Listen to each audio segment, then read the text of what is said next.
안녕하세요. 수집하고 상상하는 수상한 수연입니다. 오늘부터 새롭게 시작하는 주제, 이름하여 대신 읽어드립니다 코너를 준비해보았습니다.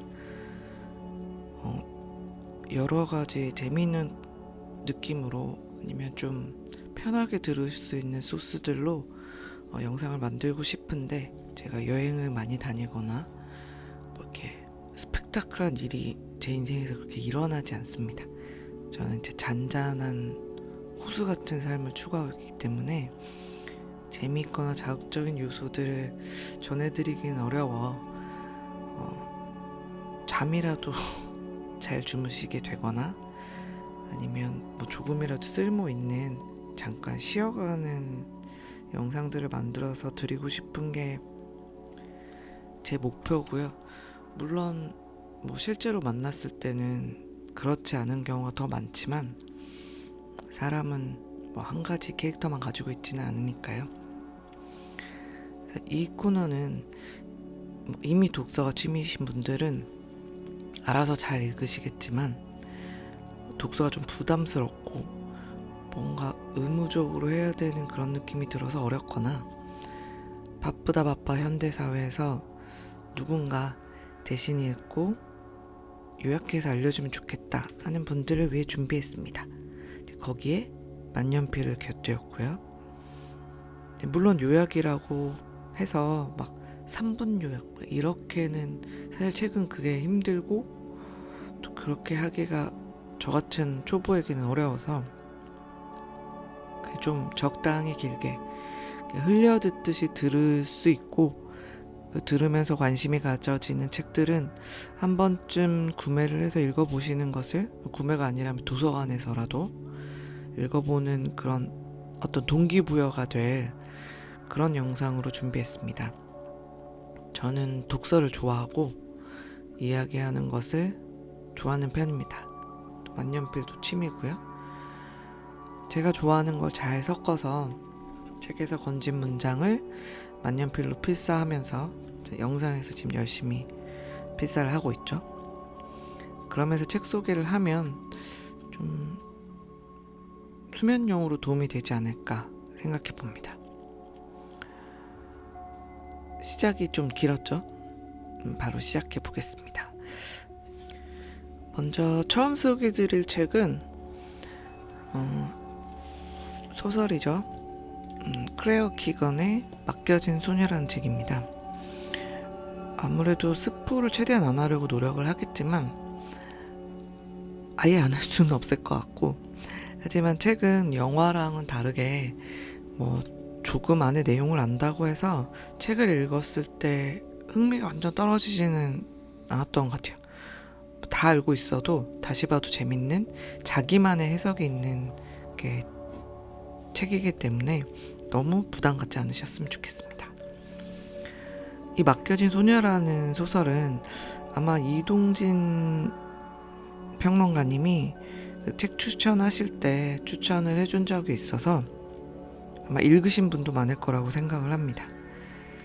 그렇게 길지 않은 단편 소설로 되어 있고, 대충의 줄거리는 형편이 좀 어려운 집의 한 소녀가 엄마가 또 아이를 낳게 되면서 먼 친척, 약간 거의 모르는 사람에게 맡겨진 여름 동안의 이야기입니다. 줄거리가 그렇게 어렵지 않고 복잡한 이야기는 아닙니다.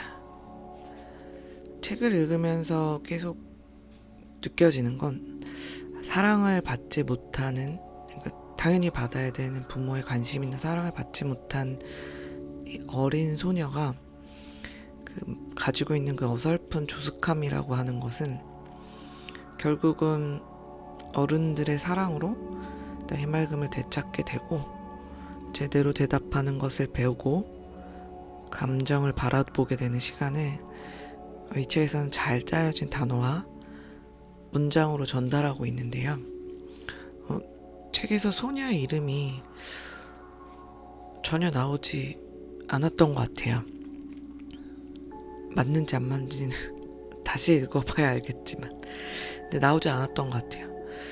그게 저한테는 마치 자신의 존재를 인정받지 못한 아이가 겪는 그런 것들을 작가가 의도적으로 이 소녀의 이름을 책에서 밝히지 않음으로써 그냥 소녀라고 부르거든요. 이름을 부르는 게 거의 없었던 것 같아요. 뭐 얘야 뭐 이런 식으로 그런 것들이 뭔가 의도적인 장치가 아닐까라고 저만의 해석을 해봅니다. 아닐 수도 있죠. 그 존재를 인정받지 못하는 아이가 이제 사랑받으면서 또 성장한다라고 하는 시간들이 좀 읽으면서 약간 뭐 안쓰럽다고 느꼈어요. 그리고 또 한편으로는 따뜻하게도 느껴지고 짧은 소설인데 클레어 키건은 뭐 다른 소설도 마찬가지지만 이 책을 딱 마지막 페이지를 다 읽고 나면 뭐 이렇게 막 그냥 상쾌하다던가 막 이런 느낌이 아니고 뭔가 여운이 남는 그런 책이라서 내용을 금방금방 읽지만 또 약간 오래 생각을 하게 되는 그런 역할을 하는 것 같습니다. 그래서 아마 막 책 내자마자 큰 상도 받고 그랬던 것 같아요.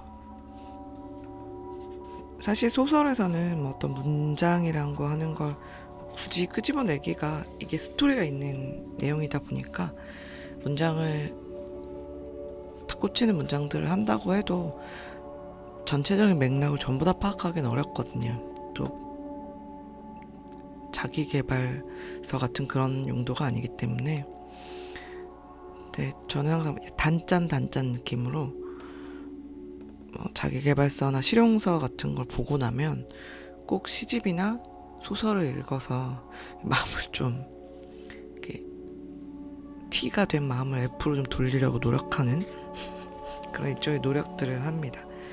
이 소설은 뭐 부담 없이 읽을 수 있는 소설이고 그냥 주말에 낮에 시원한 바람이랑 시원한 보리차나 또는 따뜻한 티를 마시면서 읽으면 좋을 것 같은 그런 소설이에요.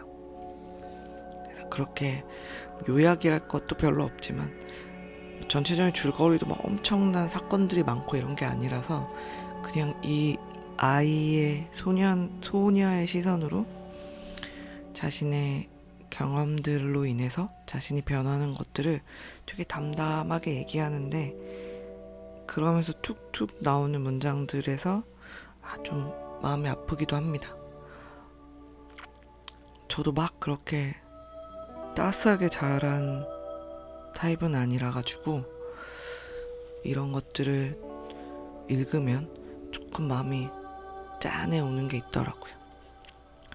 그러면 뭐 이렇게 소설에 대한 전반적인 얘기는 여기까지 하고 이 책에서 제가 건져 올린 몇 가지의 문장들을 읽어드리면서 또 다음에는 마지막 코너는 제가 항상 개인적인 사리사욕을 채우기 위해 준비한 만년필과 잉크 소개가 있을 겁니다. 우리는 둘 다 말이 없다. 가끔 사람들이 행복하면 말을 안 하는 것처럼. 하지만 이 생각을 떠올리자마자 그 반대도 마찬가지임을 깨닫는다. 물은 정말 시원하고 깨끗하다. 아빠가 떠난 맛, 아빠가 온 적도 없는 맛, 아빠가 가고 아무것도 남지 않은 맛이다. 생각나지 않아서 슬프기도 하고 기억할 수 없어 행복하기도 하다. 모든 것은 다른 무언가로 변한다. 예전과 비슷하지만 다른 무언가가 된다. 아주머니가 기뻐하는 모습을 보니 마음 한구석이 기쁘기 때문이다. 아저씨가 손을 잡자마자 나는 아빠가 한 번도 내 손을 잡아주지 않았음을 깨닫고 이런 기분이 들지 않게 아저씨가 손을 놔줬으면 하는 마음도 든다. 나는 집에서의 내 삶과 여기에서의 내 삶의 차이를 가만히 내버려 둔다. 울지 않으려고 애쓰는 건 정말 오랜만이고, 그래서 울음을 참는 게 세상에서 가장 힘든 일이라는 사실이 이제야 떠오른다. 맡겨진 소녀라고 하는 이 책으로 오늘 간단하게 얘기도 해보고 필사도 해보았고요. 그리고 제가 오늘은 펜을 2가지를 써봤는데 이 펜은 제가 베스트 펜에서 구매한 패러렐 펜이라고 파이로트사 제품인데 전혀 보이지 않고 있군요. 그리고 이렇게 닙이 굉장히 납작하고 넓적하게 되어 있어서 이제 글씨를 쓸 때 지금 보시는 그런 것처럼 약간 두껍게 나와요. 이런 식으로 그 각도에 따라서 굵고 얇고 이런 걸로 해서 캘리그라피 하는 분들이 많이 사용하시고, 저는 6mm로 굉장히 두꺼운 걸 선택을 했는데 실제로 캘리그라피 하시는 분들은 잘하던데 모르겠네요. 필사에 사용한 만년필은 펠리칸 M600이라고 하는 제품이고, 저는 그냥 블랙을 샀습니다. 피스톤 필러 방식이고 창이 약간 녹색인데 전혀 보이지 않네요. 닙 인그레이빙이 되게 예쁜 게 특징입니다. 제품 소개는 영 버벅거립니다. 펠리칸은 워낙 유명해서 많은 분들이 좋아하시고 계신데 필감은 아직까지 막 놀랍다 이런 건 아니고 그냥 부드럽습니다. 적응이 좀 필요합니다, 저한테는. 그리고 이렇게 배럴 패턴이 색깔이 예쁜 것도 있는데 저는 그냥 검정으로 샀습니다. F님이고요. 그리고 잉크는 13인의 아예라고 하는 이상의 제품을 모티브로 한 잉크고, 그립다 공방이라고 하는 곳에서 이런 문학작품 시리즈를 많이 만들어요. 요거는 태도 잘 뜨고 짙은 청록에 가까운 잉크입니다. 그래서 자주 쓰고 있고, 오늘은 이렇게 한번 처음으로 해봤는데 어떨지 잘 모르겠습니다. 반응은 원래 없기 때문에 그게 상관없는데 제가 쓴 글의 색깔을 잉크를 얘기하다가 제가 딴 길로 샜지만 잉크 색깔을 보여드렸습니다. 아마 오늘도 여기까지 외진 곳까지 찾아와 주셔서 너무너무 감사드리고 다급하지만 인사를 올리겠습니다. 정말 감사합니다. 오늘도 좋은 하루 되세요.